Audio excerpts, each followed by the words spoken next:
By the Montana Television Network. This is the 10 o'clock news on Q2, Montana's news leader. Good evening and thanks for joining us tonight. I'm Jay Kohn. Janelle has the night off. Well, with this, the busiest travel week of the year, one thing's for sure, the state's highways will be bustling this week. Montana motorists will be among an expected 48.5 million travelers who plan to drive to their Thanksgiving destination.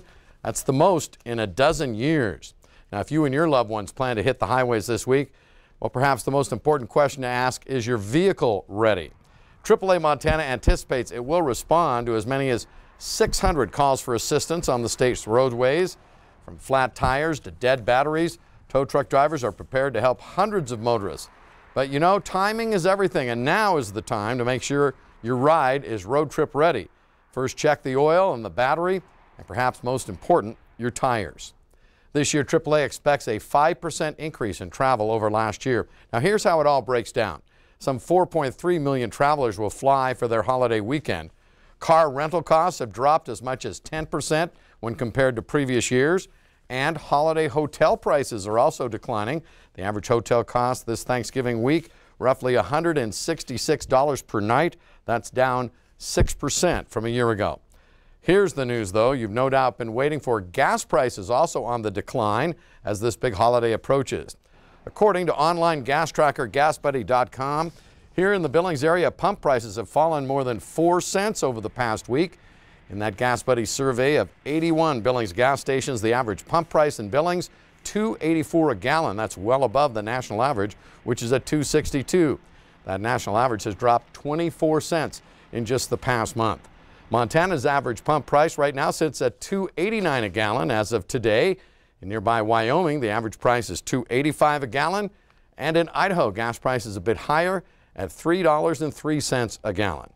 I'm here now with our chief forecaster, Bob McGuire. Bob, you saw a busy travel week ahead, yes. So what kind of weather should travelers expect? Well, weather's going to be actually very nice the next 2 or 3 days all the way across Montana. The only problem is warmer air is moving into cold air in western Montana. Could see icy fog in that region. But here in the Billings area, here is what we are going to see on Turkey Day. Let me show you what we have. Here's our Fowl Express. And as you can see, it says Happy Thanksgiving. But at lunchtime, it's going to be partly cloudy, about 49 degrees. By 10 o'clock, or actually by 6 o'clock, it'll be about 42 degrees with mostly cloudy skies by the time dinner time gets here. So that's what we're looking at. We're looking at actually a pretty decent day. And then from there, like on Friday, on Black Friday, temperatures get a little bit cooler. We start to see a little rain, and rain mixed with snow moving in. But on Turkey Day, it's actually going to be pretty good looking weather for us.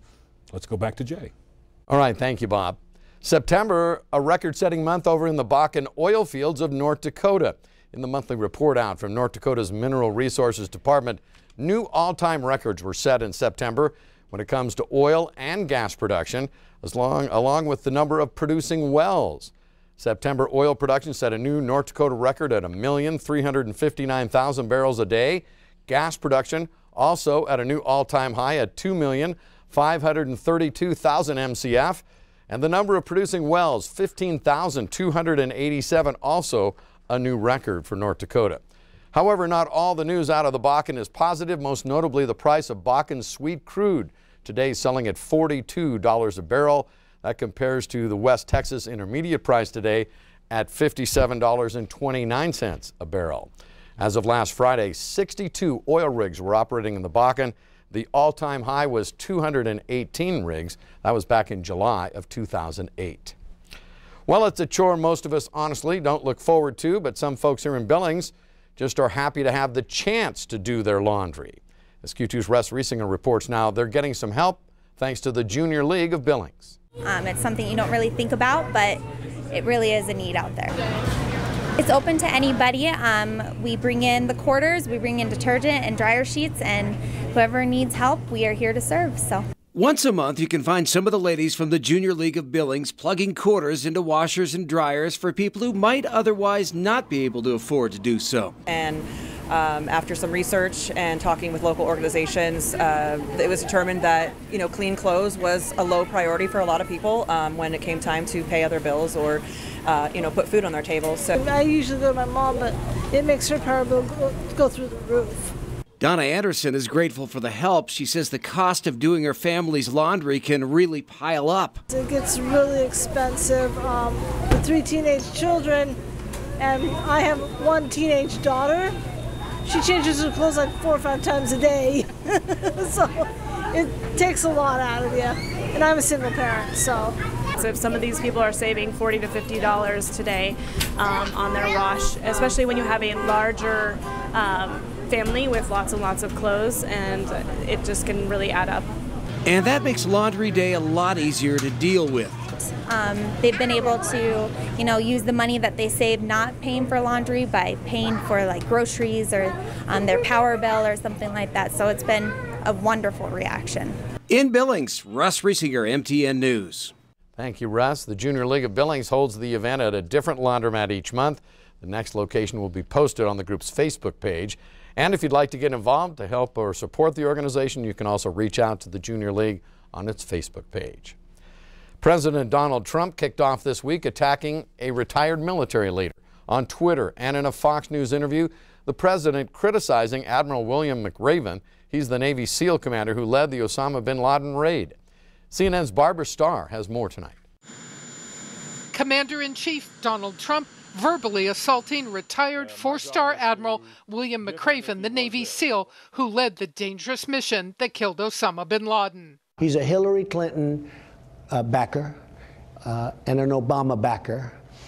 And frankly, he was a Navy SEAL. Wouldn't it have been nice if we got Osama bin Laden a lot sooner than that? Wouldn't it have been nice?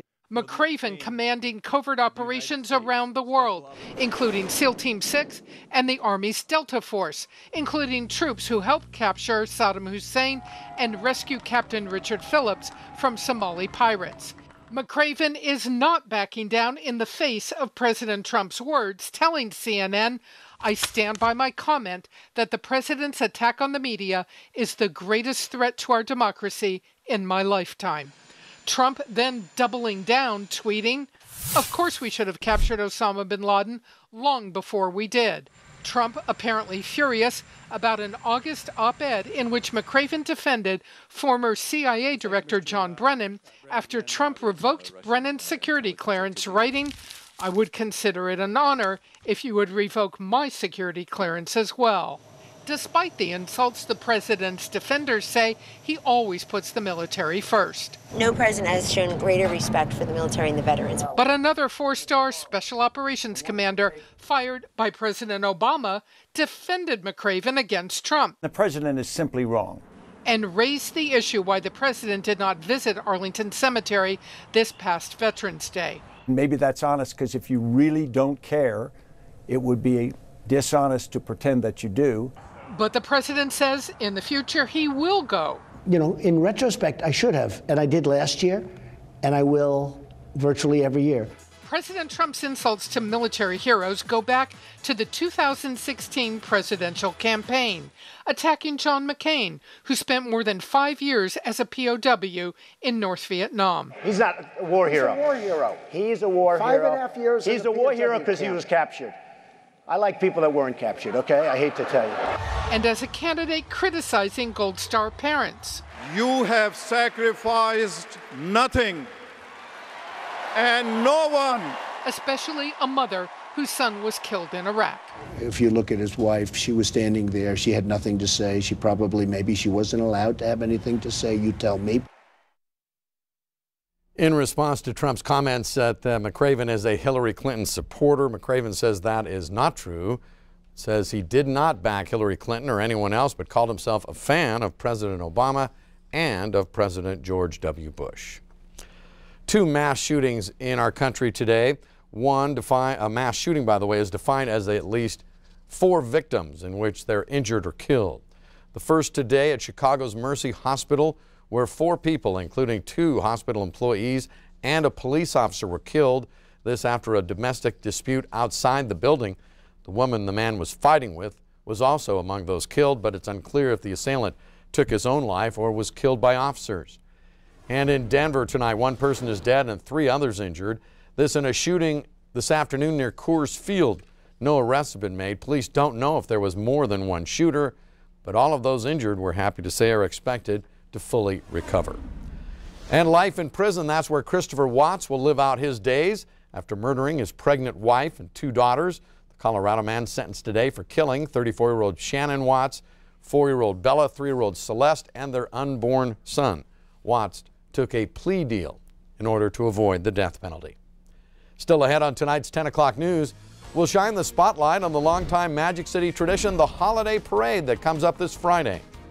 Plus, one student is giving a big jump start to saving student lives on campus. We'll show you how. And coming up later in sports tonight, the Billings sports community mourns the loss of former senior high football coach Pat Dolan, who passed away over this weekend. Scott tributes his dedication. You're watching MTN News with Jay Kohn and Janelle Slade. Storm Tracker weather with Bob McGuire. And sports with Scott Green. This is the 10 o'clock news on Q2, Montana's news leader.